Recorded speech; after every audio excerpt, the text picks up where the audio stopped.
하나님의 말씀 사도행전 10장입니다. 10장 1절부터 16절까지 우리 한번 읽어보겠습니다. 사도행전 10장 1절부터 16절까지 우리 천천히 한번 읽어보겠습니다. 가이사랴에 고넬료라 하는 사람이 있으니 이달리아 부대라 하는 군대의 백부장이라. 그가 경건하여 온 지방과 더불어 하나님을 경외하며 백성을 많이 구제하고 하나님께 항상 기도하더니 하루는 제9시쯤 되어 환상 중에 밝히 보매 하나님의 사자가 들어와 이르되 고넬료야 하니 고넬료가 주목하여 보고 들어와여 이르되 주여 무슨 일이니까? 천사가 이르되 내 기도와 구제가 하나님 앞에 상달되어 기억하신 바가 되었으니 내가 지금 사람들을 요빠에 보내어 베드로라 하는 시몬을 청하라. 그는 무드장이 시몬의 집에 유숙하니 그 집은 해변에 있다 하더라. 마침 말하던 천사가 떠나매 고넬료가 집안 하인 둘과 부하 가운데 경건한 사람 하나를 불러 이 일을 다 이루고 요빠로 보내니라. 이틀날 그들이 길을 가다가 그 성에 가까이 갔을 그때에 베드로가 기도하려고 지붕 위에 올라가니 그 시각은 제6시더라. 그가 시장하여 먹고자 하매 사람들이 준비할 때에 황홀한 중에 하늘이 열리며 한 그릇이 내려오는 것을 보니 큰 보자기 같고 네 길을 메어 땅에 드리웠더라. 그 안에는 땅에 있는 각종 네 발 가진 짐승과 기른 것과 공중에 나는 것들이 있더라. 또 소리가 있으되 베드로야 일어나 잡아 먹으라 하거늘 베드로가 이르되 주여 그럴 수 없나이다. 속되고 깨끗하지 아니한 것을 내가 결코 먹지 아니하였나이다 한데 또 두 번째 소리가 있으되 하나님께서 깨끗하게 하신 것을 내가 속되다 하지 말라 하더라. 이런 일이 3번 있은 후 그 그릇이 곧 하늘로 올려져 가니라. 아멘. 오늘은 고넬료와 베드로가 만난 하나님이란 제목으로 말씀을 전하겠습니다. 사도행전 10장은 유대인의 대표 베드로와 이방인의 대표 고넬료가 만나는 역사적인 순간이라고 할 수 있습니다. 물론 이전에도 빌립이 전도했던 이디오피아 왕실의 내시처럼 이방인으로서 전도된 사람이 있었습니다. 그리고 사실 이방인 전도는 이방인 사도인 사도 바울을 중심으로 13장부터 이 해외 선교가 본격적으로 시작된다고 할 수 있습니다. 그런데도 사도행전 10장에 있는 이 고넬료 전도 사건이 왜 중요하냐면 유대인 대표라고 할 수 있는 베드로가 전도했기 때문입니다. 그러니까 이런 거죠. 사도 바울은 원래 이방인 사도다 보니까 바울이 이방인들을 전도해도 놀랄 것이 없습니다. 또 이방인 선교를 비난하는 사람들은 바울 저 사람이 고집부려서 저러고 있다라고 비난할 수 있다는 거죠. 그러나 베드로는 비난하지 못합니다. 유대인 사도라고 할 수 있는 유대인 중에 유대인 베드로가 만약에 이방인 집에 들어가서 이방인과 같이 식사하고 이방인에게 복음을 전한다면 얘기가 달라집니다. 이건 이방인 전도 사역이 하나님의 뜻이라는 엄청난 힘을 실어주는, 감히 교회에서 초대교회에서 아무도 뭐라고 말할 수 없는 그런 사역이 된다는 거죠. 그런 의미에서 오늘 본문은 베드로가 고넬료를 전도하고 있기 때문에 매우 의미가 있는 그런 사건이라고 할 수 있습니다. 오늘 본문을 통해서 고넬료의 하나님 또 베드로가 만난 하나님이 어떻게 저와 여러분의 하나님이 되시는지 몇 가지만 묵상하고 또 기도하도록 하겠습니다. 첫 번째로 고넬료가 만난 하나님인데요. 고넬료가 만난 하나님은 알아주시는 하나님이었습니다. 우리 하나님은 알아주시는 하나님입니다. 이 말은 우리 하나님께서는 종들의 수고를 인정해 주시는 분이다라는 사실이죠. 고넬료는 항상 기도하고 많이 구제하는 사람이었습니다. 그런데 어느 날 하나님께서 천사를 보내셔서 그의 기도와 구제를 알아주시고 인정해 주셨습니다. 2절부터 4절 제가 다시 읽어보겠습니다.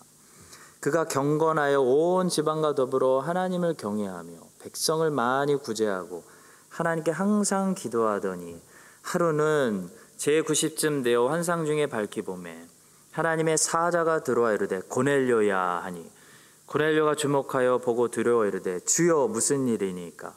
천사가 이르되 내 기도와 구제가 하나님 앞에 상달되어 기억하신 바 되었으니 라고 말합니다. 선교사님들이 선교지에서 제일 힘들어 하시는 것 중에 하나가 정신적인 거라고 하는데요, 선교사로 왔다고 해서 그 수고를 사람들이 알아주지 않기 때문이라고 합니다. 그래서 우리 선교사님들 위로할 때 수고 많으시죠 라고 알아드리는 거 굉장히 중요합니다. 잘 사는 나라에서 다 버리고 지금 못 사는 나라 왔는데 정작 도움을 받는 사람들이 한다는 소리가 어떠냐면요, 당신 우리나라 잘 살려고 왔지? 우리나라 좋아서 왔지? 이런 소리를 한다는 거예요. 내가 열심히 헌신하고 희생하고 봉사한다고 해서 여러분 사람들이 내 수고 헌신 희생 알아주는 거 아닙니다. 언젠가는 알아주겠지 라는 희망을 가지고 계속 봉사하시는 분들이 있는데요, 그런 마음으로 봉사하시는 분들 정말 위험한 분들입니다. 왜냐하면 사람들은 끝까지 모를 수도 있습니다. 어떤 분들은 왜 갑자기 상처받고 헌신을 그만두냐면 내가 이만큼 헌신하면 사람들이 알아줄 거라고 생각했는데 끝까지 아무도 모르기 때문입니다. 그러니까 혼자 기대했다가 혼자 상처받고 혼자 그만두는 거죠. 이런 케이스가 교회마다, 교회 안에 얼마나 많은지 모릅니다. 성도 여러분, 미리 말씀드리는데요, 사람들은 모릅니다. 사람들에게 알아주겠지 기대해서는 안 됩니다. 교회에서 봉사하고 헌신하실 때는 누군가는 알아주겠지, 언젠가는 알아주겠지, 이런 생각은 애초부터 버리고 우리가 봉사해야 봉사를 가벼운 마음으로 할 수가 있습니다. 사람들은 남이 해주는 것들은 어렵지 않다고 느끼는 동물입니다. 저도 아내가 밥 해주고 빨래 해주면 솔직히 쉬워 보입니다. 그냥 뚝딱 하면 음식이 나오는 것 같고, 그냥 뚝딱 하면 새 옷이 옷장 안에 탁 들어가는 것 같고, 뚝딱 하면 시커멓던 아이들이 깨끗하게 거듭나서 잠옷을 입고 있는 그런 기적을 보게 됩니다. 아내가 하니까, 남이 하니까 쉬워 보이죠. 내가 하려고 하면 아이들 씻기는 것도 얼마나 힘든지 깨닫게 됩니다. 사람은 남들이 해주는 거 별로 어렵지 않다고 느끼기 때문에 봉사를 별로 고마워하지 않는 거죠. 알아주지 않는 겁니다. 그 정도도 못하나? 라고 생각하는 거죠. 교회에 오면 저절로 불이 켜지고 문이 열리고 항상 깨끗하게 청소되어 있는 줄 아는 겁니다. 성도 여러분, 우리가 봉사할 때 사람들이 좀 이제는 알아주겠지라는 기대를 버려야 됩니다. 대신 본문이 우리에게 어떤 사실을 가르쳐 주죠? 하나님이 알아주신다라고 가르쳐 줍니다. 우리 하나님께 인정받으면 되는 것입니다. 하나님께 인정받으면 다행히도 사람들에게 인정받지 못해도 그 아쉬움이 다 채워진다는 거죠. 왜냐하면 하나님이 갚아주시기 시작하면 그 갚아주심이 우리의 아쉬움을 달랠 만큼 크고 충분하고 좋은 것이기 때문입니다. 그래서 하나님께 인정받으면 괜찮은 거죠. 하나님께 인정받는 사람들은 그래서 사람들에게 인정받지 못해도 기쁨으로 봉사할 수 있습니다. 오늘 본문에 보시면 고넬료는 하나님께 인정받고 있습니다. 자, 하나님께서 어떤 방법으로 고넬료를 인정해 주고 계신가요? 하나님께서 베드로를 보내심으로, 베드로를 통해 복음을 들려주심으로 고넬료를 알아주시고 인정해 주고 계십니다. 놀라운 거죠. 하나님께서 고넬료에게 그동안 구제받은 사람들 다 찾아가셔서 너희들이 가서 고넬료에게 그동안 구제해 주셔서 감사합니다 라고 말해라 라고 하지 않으셨다는 거예요. 하나님은 고넬료가 전혀 생각하지 못한 한 사람을 고넬료에게 보내심으로 고넬료를 알아주시고 인정해 주십니다. 여러분이 고넬료라면 여러분들이 그동안 구제했던 사람들이 다 와가지고 고넬료 씨 그동안 참 감사합니다. 수고하셨습니다. 이런 말 듣고 싶으세요? 아니면 베드로를 만나고 싶으세요? 저는 베드로를 만나고 싶습니다. 예수님의 제자, 하나님의 사도 베드로를 만나서 복음을 듣고 전혀 차원이 다른 복을 받은 것이 고넬료에게 더 나았다는 것입니다. 성도 여러분, 하나님은 항상 더 좋은 것으로 갚으십니다. 하나님이 항상 우리가 잃어버린 것들을 찾게 하시는 건 아닙니다. 근데 하나님이 갚으시면 항상 우리가 잃어버린 것들보다 훨씬 더 좋은 새로운 것으로 채우시는 거죠. 고넬료는 사실 베드로 만나면 새로운 삶이 열며 다 되는 겁니다. 그동안 구제했던 사람들이 다 자기 몰라줘도 되는 겁니다. 괜찮습니다. 여러분들이 평생 누군가에게 헌신했는데 그 사람이 알아주지 않는다고 서운해할 필요 없다는 겁니다. 전혀 필요 없어요. 하나님이 갚아주시고 하나님이 인정해 주시면 전혀 다른 차원의 세계로 인도받는 복을 주시는 겁니다. 우리가 헌신할 때 헌신의 대상에게 무엇을 기대하지 말아야 됩니다. 내가 이 부서를 몇 년 동안 어떻게 섬겼는데 나에게 이거밖에 안 해줘? 그런 생각하지 말고 나올 때 그냥 나와야 된다는 거죠. 우리는 하나님께 기대해야 됩니다. 하나님께 기대하십시오. 상 주시는 분, 갚아주시는 분, 알아주시는 분은 하나님이시기 때문입니다.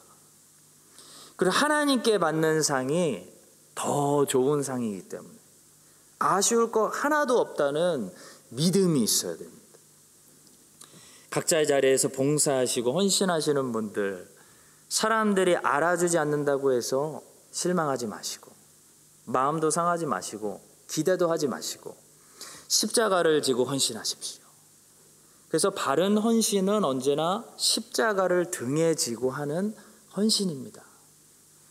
우리가 십자가를 지고 헌신할 때 베드로를 보내시는 하나님께서 전혀 다른 수준의 축복으로 주님의 종들을 언젠가는 알아주시고 위로해 주실 줄로 믿습니다.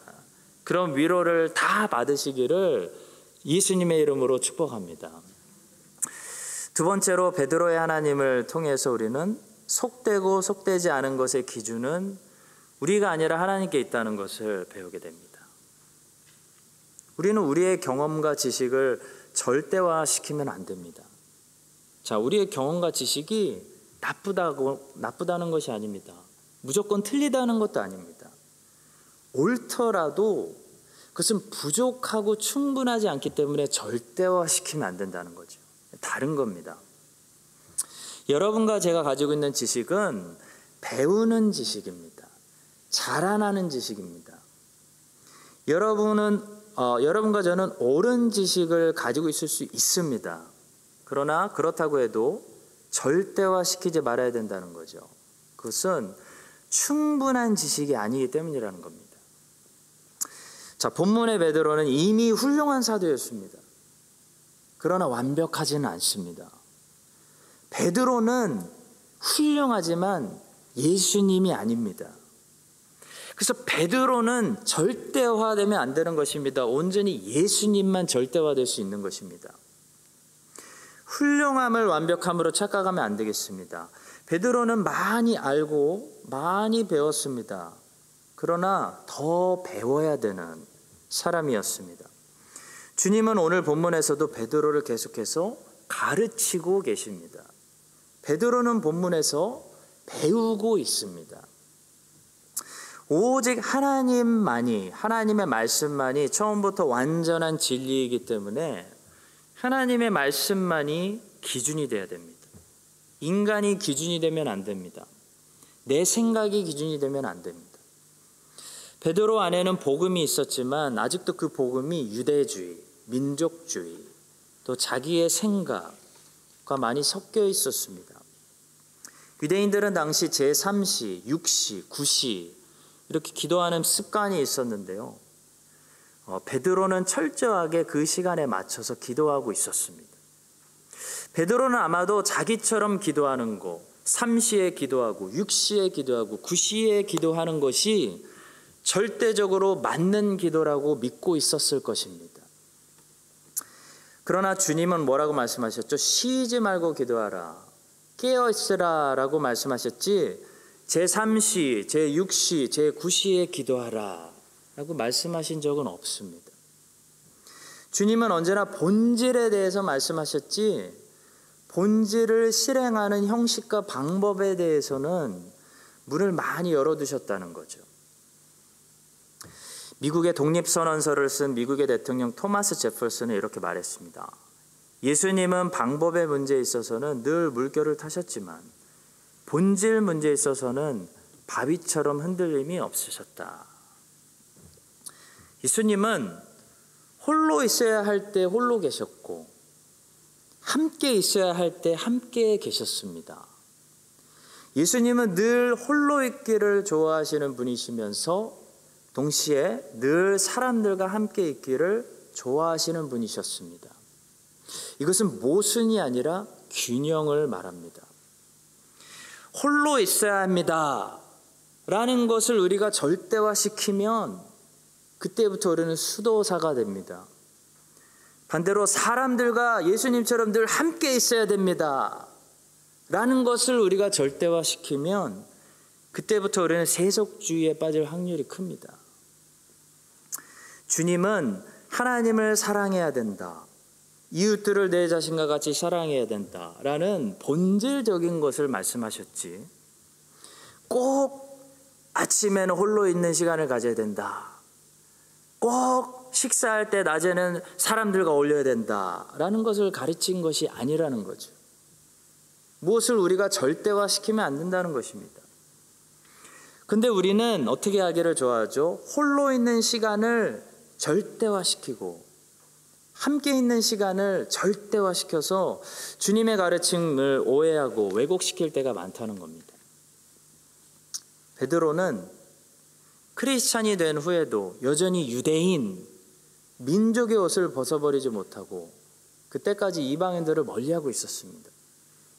주님께서 땅끝까지 이르러 내 증인이 되리라, 가서 모든 민족을 제자로 삼아라 라는 명령을 남기신 지 꽤 오랜 시간, 몇 년이 지났음에도 불구하고 수제자인 베드로마저 그 말씀에 순종하지 않고 있었다는 겁니다. 그만큼 이 훌륭한 사도조차도 완전하지 않았다는 겁니다. 요바에서 죽은 다비다를 살리는 사역에 쓰임받은 이 훌륭한 사도조차도 여전히 배워야 하고 성장해야 했기 때문에 속되고 속되지 않은 것, 옳고 그른 것에 기준이 될 수 없었다는 것입니다. 성도 여러분, 예수님께서는 베드로에게 그래서 환상을 보여주시죠. 환상을 보여주시면서 베드로의 편견을 깨뜨리시고 베드로가 모르고 있는 사실을 가르쳐 주셨습니다. 마찬가지로 여러분과 저도 옳은 지식을 가지고 있어도 그 지식은 앞으로도 우리가 살면서 계속 성장하고 배워야 하는 부족한 지식입니다.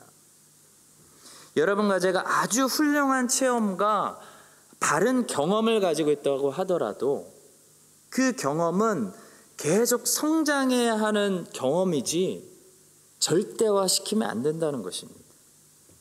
오직 하나님의 말씀만이 절대화시킬 수 있는 모든 것의 기준이 될 수 있습니다.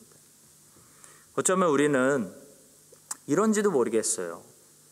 지금까지 홀로 계시는 것을 좋아하는 예수님만 알고 사람들과 함께 계시는 것을 좋아하는 예수님은 아직 만나지 못했을 수도 있습니다. 반대로 어떤 사람은 사람들과 함께 계시는 예수님은 내가 잘 알아도 홀로 계시는 것을 좋아하시는 예수님은 아직 내가 모를 수도 있다는 거죠. 예수님의 한 면만 내가 알면서 나는 예수님을 확실히 알고 있다라는 편견을 가지고 있을 수도 있다는 것입니다. 어쩌면 우리는 본문에 나오는 베드로 같을지도 모르겠어요. 내가 좀 기도 좀 하는 사람입니다. 난 평생 기도했습니다. 나는 제 3시, 제 6시, 제 9시에 기도했습니다. 제 3시, 6시, 9시에 기도하는 것만이 제일 기도 생활을 잘하는 절대적인 신앙생활이라고 믿고 있는 신앙인일 수도 있다는 거죠. 그러면서 그 시간에 기도하지 않는 사람들을 저 기도하지 않는 사람들이라고 쉽게 판단하고 있는, 더 배워야 되는 베드로의 모습이 내 모습일 수도 있습니다. 어쩌면 우리는 본문의 베드로처럼 유대인 안에서만 복음을 전하고 있는, 욥바 루따에만 가고 있는 미성숙한 제자들인지도 모르겠습니다. 사실 그럴 가능성이 크다고 봅니다. 그렇지 않다면 한인교회들이 아직도 이 다민족 사회 속에서 이미 다민족 교회로 문을 열지 않았을까요? 성도 여러분, 우리는 지금까지 주님께 잘 배웠습니다. 베드로처럼 잘 배웠어요. 그렇지만 앞으로도 계속 잘 배우고 성장해야 됩니다. 우리가 지금까지 잘못하고 틀렸다는 것이 절대 아닙니다. 다만 계속 배워야 한다는 거죠. 지금 내가 아는 것을 절대화시키지 말라는 것입니다. 우리가 지금 아는 것을 절대화시켜서 주님, 제가 절대로 저런 음식은 먹을 수 없습니다 라고 말하지 말고, 하나님께서 깨끗하게 하신 것을 네가 속되다고 하지 말라 라는 주님의 말씀을 새겨 들어야 됩니다. 여러분과 제가 우리의 것들을 절대화시키지 말고 오직 그리스도의 말씀만 절대화시켜서 본질에는 흔들림이 없고 방법에는 생각의 문들을 활짝 여는 그런 성장하는 교회, 더 배우는 교회, 더 배우는 주님의 자녀들 되시기를 주님의 이름으로 축복합니다. 마지막 세 번째입니다. 고넬료와 베드로가 우리에게 함께 보여주는 모습은 기도하고 있는 모습이라는 거죠. 기도하고 있는 사람은 정체되지 않고 배우고 성장하게 됩니다. 자, 고넬료는 당시에 구제를 많이 했습니다. 훌륭한 사람입니다. 근데 복음을 모르고 있었습니다. 고넬료는 제6시, 9시, 3시 기도를 하고 있는 것으로 봐서 아마 유대교로 이렇게 개종한 사람이었던 것 같습니다. 많은 이방인들이, 유대인들이 도덕적으로 당시 세상 사람들 봤을 때 도덕적으로 비교가 안 될 정도로 뛰어났기 때문에 유대교로 개종하는 사람들이 많았습니다. 그래서 유대교로 개종하고 있었는지 모르겠습니다. 그렇지만 고넬료는 복음을 몰랐습니다. 예수님을 몰랐습니다. 부족했습니다. 하나님께 기도했지만 부족했습니다. 따라서 하나님께서 베드로를 보내셔서 부족한 고넬료를 예수 그리스도의 복음으로 채우시는 거죠. 반대로 베드로는 복음을 알고 그리스도를 아는데 여전히 100% 유대교를 벗어버리지 못하고 있었습니다. 그에게는 많은 형식과 편견이 남아 있었습니다. 그러나 그는 기도하는 사람이었기 때문에 배우고 성장했습니다. 기도하는 사람들은 고넬료와 베드로처럼 배우고 성장하게 됩니다. 기도하는 사람들은 정체되지 않습니다. 앞으로 전진하게 됩니다. 우리가 기도해야 되는 이유는 정체되지 말고 전진하기 위해서입니다. 성장하기 위해서입니다. 그것이 고넬료와 베드로가 가르쳐주는 레슨이죠. 오늘 본문에서 고넬료와 베드로가 가르쳐주는 건 두 가지라고 생각합니다. 기도하고 있었다. 두 번째, 배웠다. 두 가지라고 생각합니다. 그들이 완벽한 사람들이었다는 것이 아니라 그들은 기도하는 제자들이었고 주님으로부터 배워서 더 발전되는 제자들이 됐다라는 것이 오늘 본문의 결론이라고 생각합니다. 또 한 가지 마지막으로 우리가 기도해야 하는 이유를 말씀드리기 원하는데요. 사탄의 일을 막기 위해서입니다. 우리가 기도하면 사탄이 일하지 못합니다.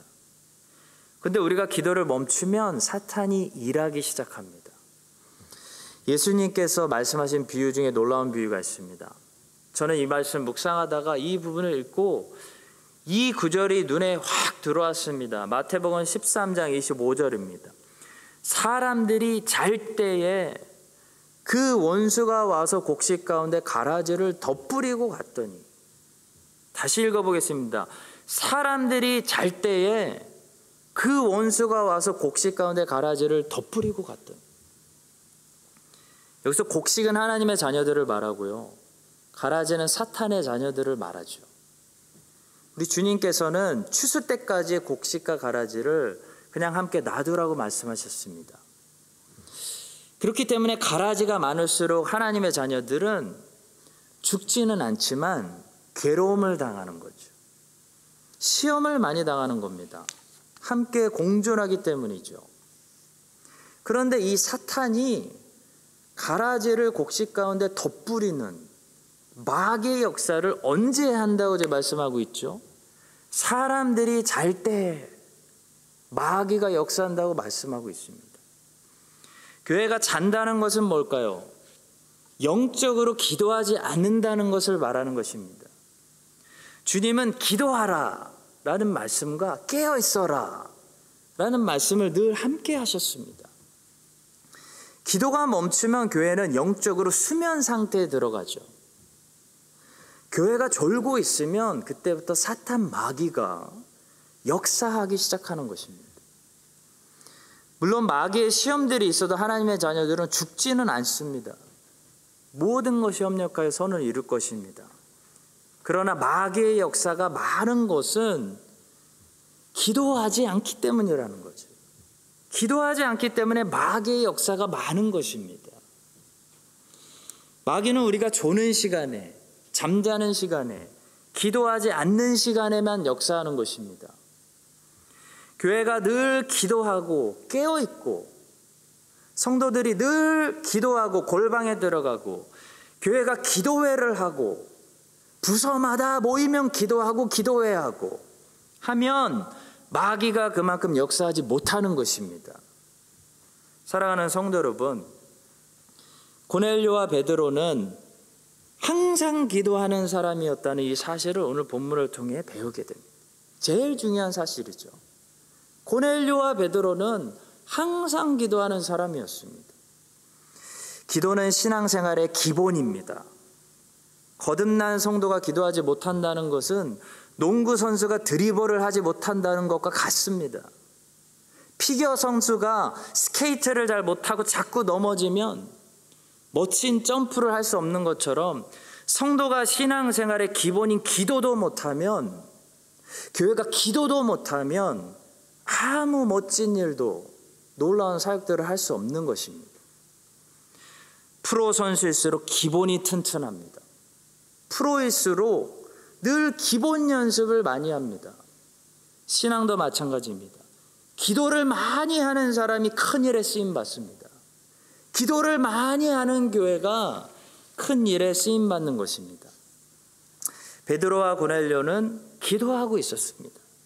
기도하다가 하나님의 명령도 받았고, 기도하다가 하나님께 쓰임도 받았고, 기도하다가 하나님께 가르침도 받았고, 기도하다가 하나님께 응답도 받았습니다. 여러분과 제가 큰 일도 감당하려면 기본기가 튼튼해야 됩니다. 기도를 잘해야, 기도하는 것이 당연해져야 하나님이 맡기시는 모든 일들을 감당할 수가 있습니다. 이 사실을 우리가 다시 한번 오늘 밤에 기억하고요, 교회에 자꾸 기도 모임을 만들고 부서마다 모일 때마다, 미팅할 때마다, 교사 미팅할 때마다, 성도들 모일 때마다 함께 기도하고, 또 각자 흩어져서 골방에 들어가서 아침 저녁으로 기도하는 그런 깨어있는 마귀의 역사를 막는 그런 성도들이 깨어있는 그런 크라이스트처치 한인장로교회 될 수 있기를 예수님의 이름으로 축원합니다. 우리 함께 기도하겠습니다. 두 가지만 가지고 오늘 기도하고 각자 기도하고 가겠습니다. 기도에 관한 말씀 가지고 기도하겠습니다. 첫 번째로, 기도하는 사람이 정체되지 않고 배우고 성장하게 됩니다. 이 본문의 베드로와 고넬료는 배우고 성장했다는 것이죠. 우리가 옳은 지식을 가지고 있어도 계속 배우고 성장해야 되는 지식을 가지고 있을 뿐입니다. 계속 배우고 성장할 수 있는 우리 모두가 될 수 있도록 우리 함께 이 시간 기도하도록 하겠습니다. 기도하겠습니다. 두 번째로 기도하겠습니다. 기도할 때 사탄의 역사를 막습니다. 기도가 사라질 때, 졸고 있을 때, 깨어나지 않을 때 원수가 가라지를 덧뿌립니다. 이 사실을 기억하고 늘 깨어서 기도하고 모여서 기도하고 흩어져서 기도하고 아침, 점심은 저녁으로 기도하고 늘 기도하는 성도들이 깨어있는 우리 크라이스트 찬인 장로교에 대해서 사탄 마귀의 역사를 하지 못하도록 우리 함께 우리 교회를 위해서 기도로 깨어있게 해달라고 우리 함께 마지막으로 기도하고 각자